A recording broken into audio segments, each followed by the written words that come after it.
Welcome to the Way to Go podcast. I'm Bill McMinn from Eagleville Bible Church. Steve Sargent along with me. We already did one on cancel culture, but you and I, man, we get together and we don't have a problem talking. That's right. So anyway, we got partway through it. And the one thing we were talking about with the cancel culture is basically it's a modern ostracism or boycotting somebody who says something you think is offensive, and whether that's a company or a CEO. And we've known plenty of stars who have had to step out of roles or step down. And this has been going on for a long time. Some of it perhaps rightfully so, like Mel Gibson said something anti-Semitic. That is clearly, truly was a wrong thing to say. Right. And he got censored for that. And we understand some of that. Okay, yeah, I mean, you clearly say something. Other stuff is more, no, I'm giving you my opinion, and I'm not allowed to give you my opinion on something. I'm not allowed to disagree with all the crazy multiple genders they're coming up with. And by the way, who even decides that anyway? You know, when you talk about multiple genders, who's even deciding how many genders there are? How could it even be scientific?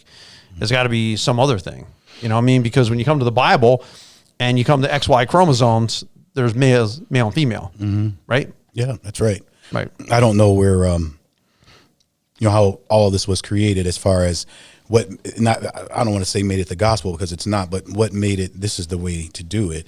And I do understand in public life, we have to treat people with respect and dignity, regardless of what they are, what they identify as. And I think, obviously in your life too, we treat people with respect and dignity, regardless of if we agree with them or not.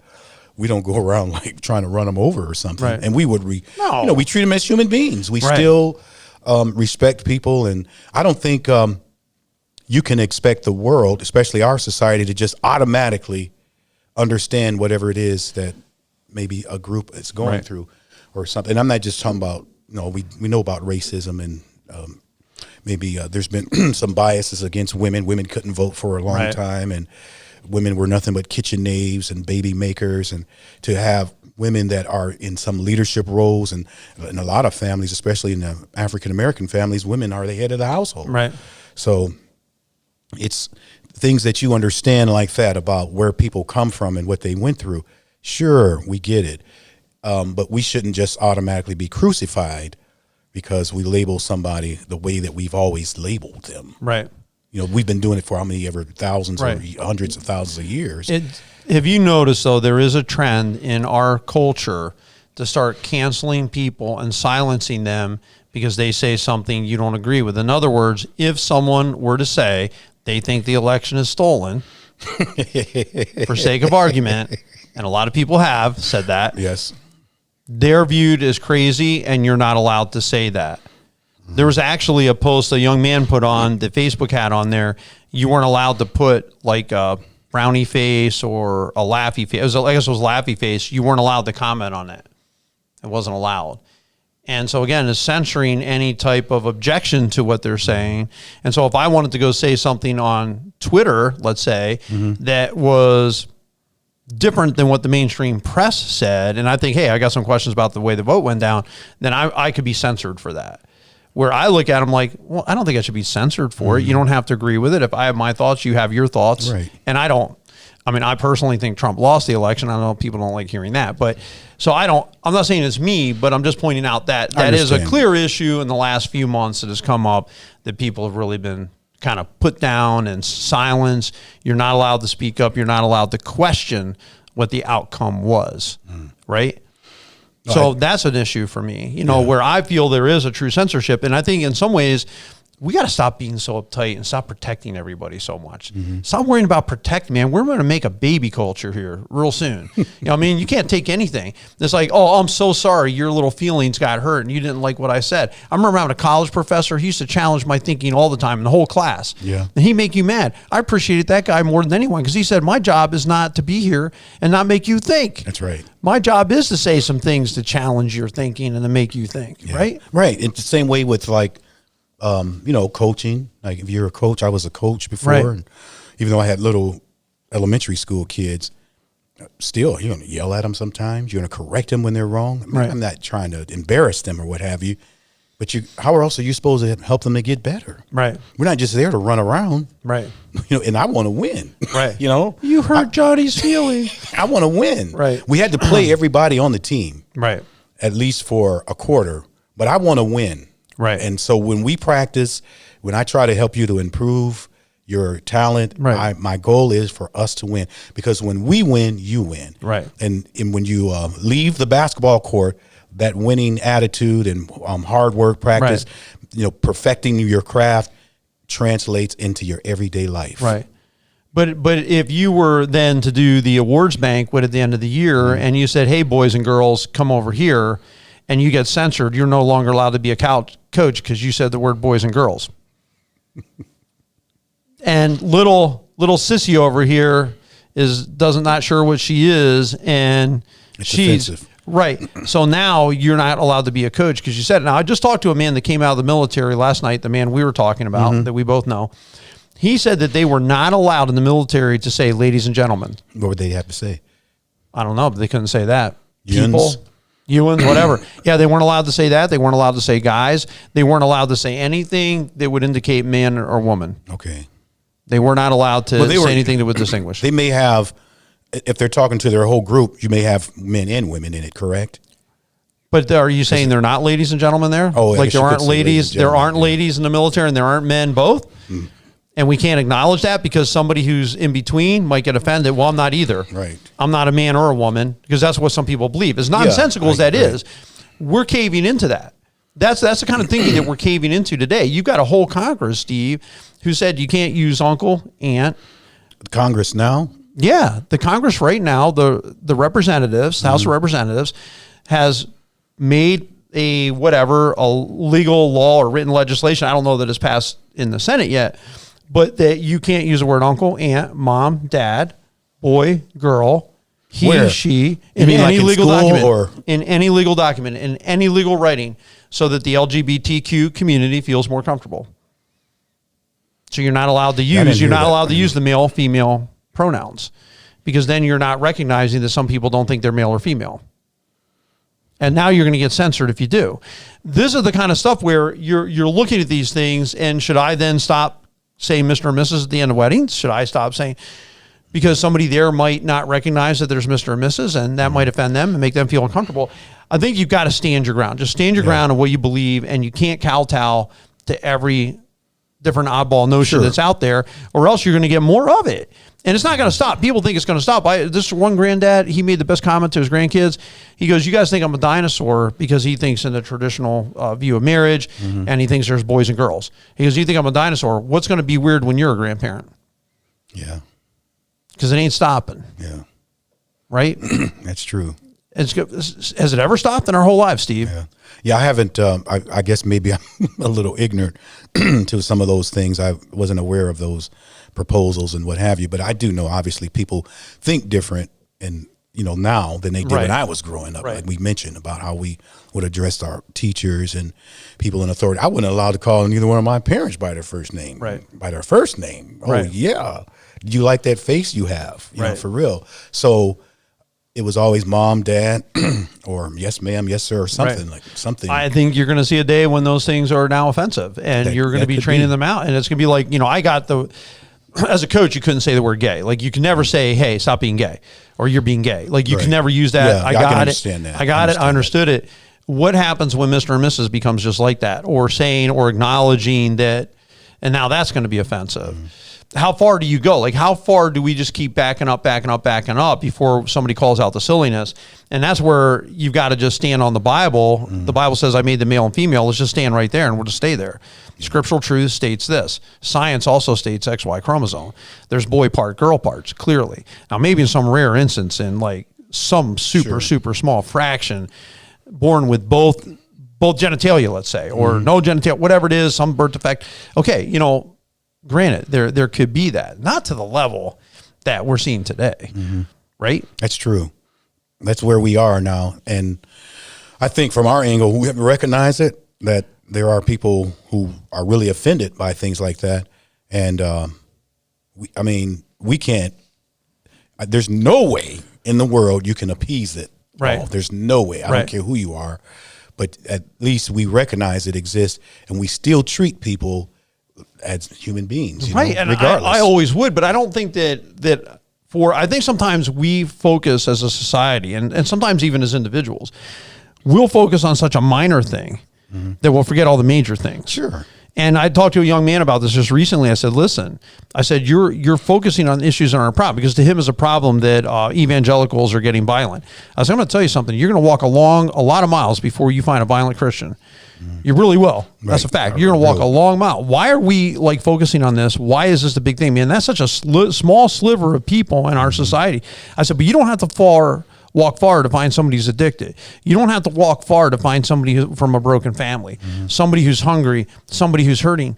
Let's keep the focus on the main things. It's not fighting these battles that really just don't need to be fought and don't need to be waged, because it's not a big enough battle. Let's just keep our focus right here on the main things. And I think that, to me, the disintegration of the family or the deconstruction of gender are going to have far-reaching and very serious complications for the society as a whole.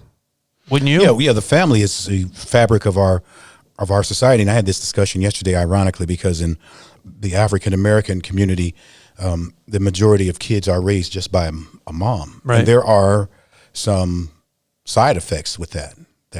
Because you really, just like scientifically and biologically, it takes a man and a woman to make a child. Right. It really takes a man and a woman to bring up a child. And I'm not saying that child is just doomed if they don't have a mom and dad, but they need that structure in their life. If it's a grandfather, mentor, etc., somebody to help fill in the gap, because mom can't do it all. Right. She's not supposed to. Right. And not that she's weak or she doesn't know what she's doing. She's not supposed to. It's not, the plan is not like that. But that might come across as somebody. I agree with you 100%. Yeah. 1,000% I agree with that statement. But that might be looked at as Neanderthal now. No, you don't need a mom and a dad. Right. Weren't they just celebrating a throuple recently? 3 men raising a child? I haven't heard that. Yeah. What news are you watching? I mean, people send it to me. I feel like I'm living in another country or something. No. Yeah, you got to watch the Flintstones more often. Yeah, exactly. It's everywhere. I mean, it really is. I mean, you hear these stories that just come up all the time, just constantly. And whether I don't look at Twitter a lot, I do. I look at Fox News and I look at the AP. I mean, those are the 2 news sources that I go to. So I have an AP app and I have a Fox News app. And so those are the 2, because they're kind of 2 different angles. You can get it right on your phone. And I'm just I look at the headlines and I see all the stuff, and then the things that interest me, like I'll read into it. And I think that another thing to me is this. I don't feel that I would have to apologize. And I see a lot of people apologizing, whether it's a mask issue or something else. Well, I didn't wear a mask and you all thought I should. I super apologize for that. If you don't think you did anything wrong, you shouldn't have to apologize for it. People who make innocent mistakes, or they can say, hey, yeah, I'm sorry that offended you. I mean, I certainly didn't mean that to be offended, but they're not doing something intentionally to hurt somebody.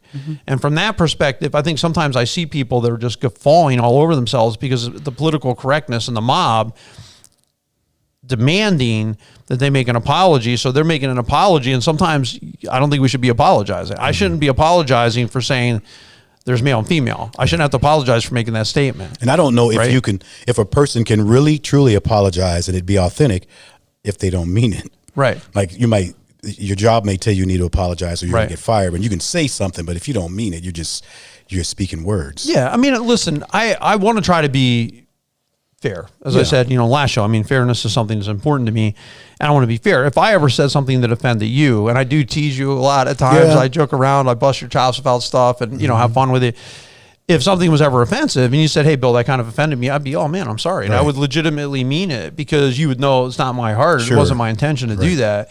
But if I stepped or said something the wrong way, then I just automatically forgave you every time. Thank you. I appreciate it. And you're allowed to give it back to me by telling me I need to be more black. But I don't care. You know what I'm saying? Because I'm one of those guys, like, don't bother me. I don't get too offended by stuff that people say. But that's me. I'm not as sensitive as the rest of the world, so I'm not saying it's wrong for someone to be more sensitive. However, if I didn't do anything wrong, I don't think I should apologize by that. I'm one guy who got canceled, Chris Harrison, and he is I don't watch it. Apparently, it's incredibly popular. I've read The Bachelor, and 25 years the show's been running. I mean, that's indicative of a pretty popular show. Right. So this guy's been their host, like their MC, for years. And there was a contestant named Rachel Kirkconnell, and she attended an Old South ball, some antebellum whatever party, which the word doesn't mean much to me because I'm not really from the South. And I guess it was some sorority, perhaps, college party, and there's all these girls, and they went to it. They felt that, and she was on the show. And so he's doing another interview with a black woman who was a very well-known contestant on the show prior. And I don't know if it's a podcast or what it was, but he was interviewing with her, and she asked him about it. And he defended her and said, well, look, and I'm not saying I agree with what he said, but he didn't really see it as being a huge, big issue. The girl who was running the show saw it as being a racist issue. I looked at it like Southern Belle's racist. I'm not saying I would want my daughter to do it or that I would have any interest whatsoever in any of this, but I would kind of wonder, well, what's the girl's intent? For Rachel Kirkconnell, is that just something she got caught up in, not really thinking about, oh, hey, we're going to wear these long, old Southern, whatever, style dresses, and we're just going to have a party based on that, like prom, so whatever. She had it like at her house or something? Or, I guess. I don't know. Okay. Well, this was maybe it was on a plantation. Too. Could be. I don't know. I might have had. And then did she have? But he got canceled. He had to apologize and leave a show. Did it have? Well, did you see it or you just? I read it. Yeah, okay, I read about it. Yeah. I was just wondering if it had like racial overtones, like they're saying it did. Yeah, I mean, the woman who was interviewing him was surprised that he would be for that because she clearly saw that as something that was racist. I'm not saying that's what the girl's intents were, but in a time of heightened sensitivity, whatever, yeah, I could see it. But what he said is, well, the lens is different now. We're coming around with all the different things. Our lens is different now, and he was against the cancel culture and ended up getting canceled. 2018 to 2021. Her response was, well, what's the difference? Racism is 2018, 2021, which I would agree with that. Right. You know what I'm saying? So I could see the guy stepped in it, and obviously he offended people. One girl had some podcast or show, Instagram influencer, had 30,000 signatures that this guy should step down. So you said something offensive to us? You didn't think like we did? Buddy, you're gone. I think that's dangerous. I think it's not giving that guy a chance to grow. It's not giving him a chance to, make a legit apology. Hey, I'm sorry. I mean, I certainly didn't intend. They should know the guy by now. How long has he been there? Oh, for years doing that show. Yeah, I guess he's real popular. I don't watch the show. I don't either, so I don't know. But I think people do deserve.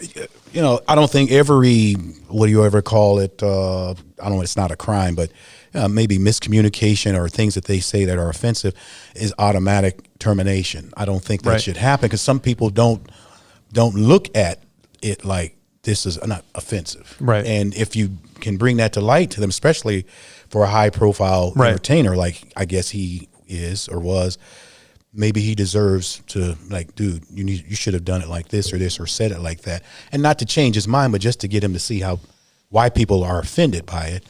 But there's a mob mentality that went after him to the point that he felt his only option was to quit. So he quit. So he quit his job. What's he doing now? I don't know. He's probably fine. You know what I'm saying? Yeah. So maybe Donald Trump's supporting him. I don't know. I'm just kidding. I don't know. Honestly, I don't think the guy's racist. I mean, to me, there are certain things I know that's going to come across badly. I would not dress up like an SS Gestapo. I would not wear a swastika. Yeah, probably not a good idea. Would not put a mustache on and dress like Hitler. I wouldn't do it. You know what I mean? For me personally, I think it's offensive. And when people have tried it and people scream about it, I get that. Totally get it. Oh yeah, man, that was deeply, deeply offensive. Right. Okay, so I understand that.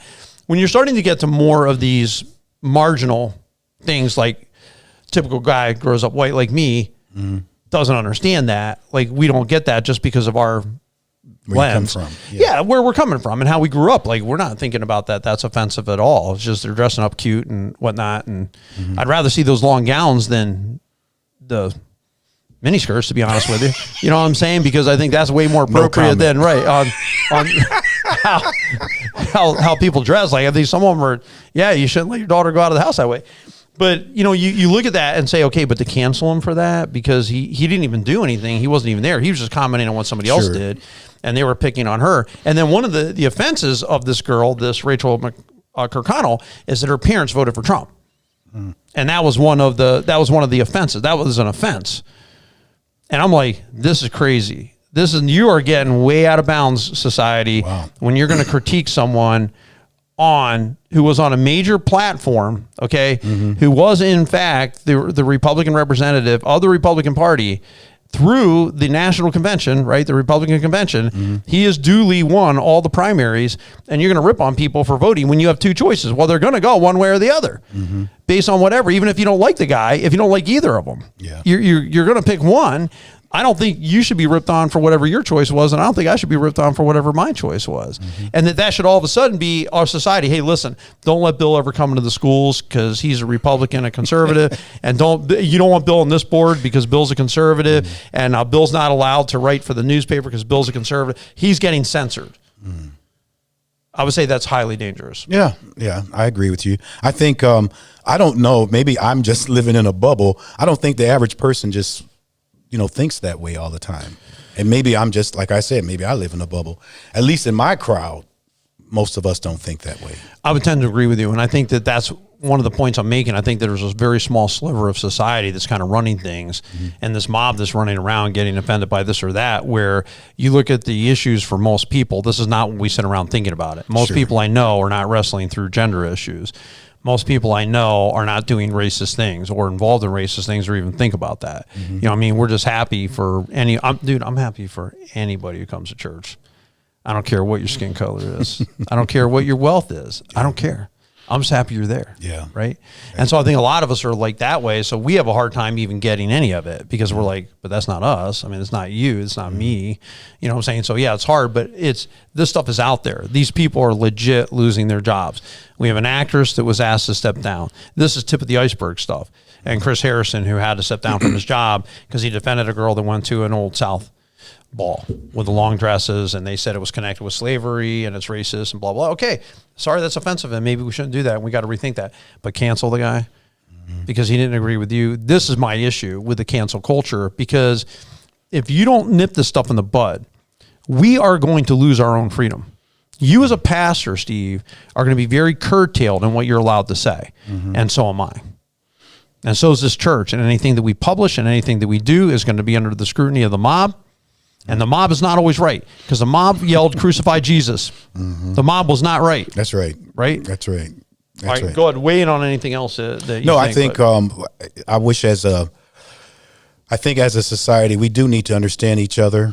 And Martin Luther King said, and I've said it before, that men hate each other, and he said men because that's what, but people hate each other because we don't understand each other, and we don't understand each other because we're separated from each other. So you're on your side, I'm on my side. You grew up like this, I grew up like this, and we never come together to express, number one, what we have in common, and then to see where we're different, and some of our differences are out of ignorance. You just don't know. I don't know what it was like for you, and you don't know what it was like for me. Absolutely. And when you get together and start realizing we've got a whole lot of things in common, those other things often will just drop off to the side. Well, I think there are people issues as far as labels. Like when I used to go to the gym, the last thing I'd ever want anyone to say when they first met me is someone else say, "This is Pastor Bill." Yeah. Because I knew as soon as they heard that term pastor, they were going to think of me differently. And they were going to kind of like, "Oh, that guy, better watch that guy. Don't be around that guy because he's a pastor." And because why? Because they already have a stereotype of what a pastor is. And they think they already know you based on their own just because of your title. Because of what I do. Absolutely. Yeah, that there was already pre-conclusions drawn to who I am, what I'm like. And I didn't want to be known as it, because I'm like, I want you to know me for who I am, not based on, because there's such a negativity too towards pastors at one time in society. It seemed like pastors were getting bashed left and right. And so you kind of realize that it was a disrespected profession for a lot of people. And so, no, I want you to know who I am. Right. That's true. Because I'm Bill. I happen to be a pastor. I know what I do. All right. But I'm this guy who happens to do this job that God has called me to do. And so, but they would automatically think. So, I mean, do I think it's been a problem for a long time? Oh, yeah. I mean, it's many years since I've been in college. I mean, all these years I've been in ministry. People have been labeling people, dismissing people, not hearing people, and having stereotyping people.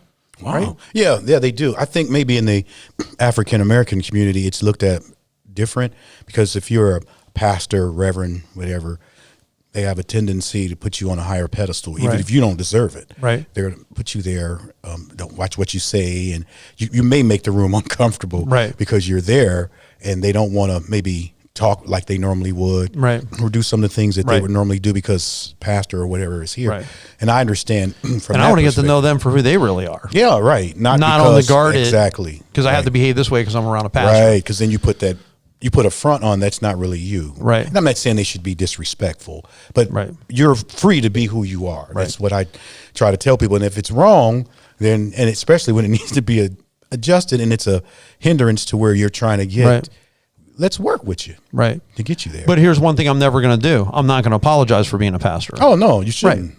I'm going to stand my ground on what truth is because that's my job. Right. I'm not going to be overly sensitive to somebody who says Bill's a cult leader. If I had $1 for every time I heard that I was a cult leader, I could retire. All right, because it's been said countless times. Yeah, that happens. That's just the way it is. You know what I mean? That's the way it is, and it's par for the course, and I accept those things. But here's what I'm not doing. I'm not out censoring, hey, they called me a cult leader, I'll shut down their Twitter account, shut down their Facebook, shut down this, and going after that. Because I'm like, no, I mean, they said that. I'm going to prove who I am by who I am and by what I do, and I'll just keep living out the truth. Yeah. I'm not going to worry about what everyone is out there saying because they're always going to say something. Now, in the human heart for you and for me, I think all we can do is then say, okay, we realize this is a problem for humanity, that we tend to characterize people, we tend to stereotype people, and we need to not do that.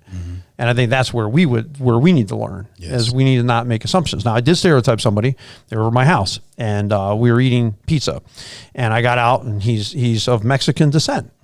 And I said to him, I don't mean to stereotype, but would you like some hot peppers? He said, buddy, I'm first in line. Wow, that's great. That's great. Because I'm used to Mexican food being spicy and hot. And so it's one of the things I love about Mexican food is when it's spicy and hot. I'm not a fan of Mexican food, really. Right. I don't even eat soul food, really. So I'm just a little different than some, but yeah, I get it. Yeah.